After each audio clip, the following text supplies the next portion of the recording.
Hi guys, this is Agent Dolls of Easy Home Marketing. Ngayon, nandito tayo sa dress-up unit ng Alice Townhouse dito sa Lancaster, New City, Cavite. Ngayon guys, ito ang car garage ng Alice Townhouse. Pasok tayo sa loob. Check natin. Ngayon guys, ito ang kitchen, then dining, and living. Ito ang one bedroom ng Alice Townhouse. So, ginawa nilang living room, pero possible din na gawing kitchen. So, akit tayo guys, para doon sa dalawang room sa taas. At ito naman ang toilet and bath. Then, dito naman ang master bedroom.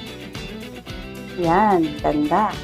Next, ang ating bedroom number 3. Ito ang ating bedroom number 3. So, guys, ito din, pwede nyo maging idea if makakuha kayo ng townhouse, pwede nyo itong gayahin. So, if mayroon pa kayo mga questions, just comment down or contact me. Tara, tripping na!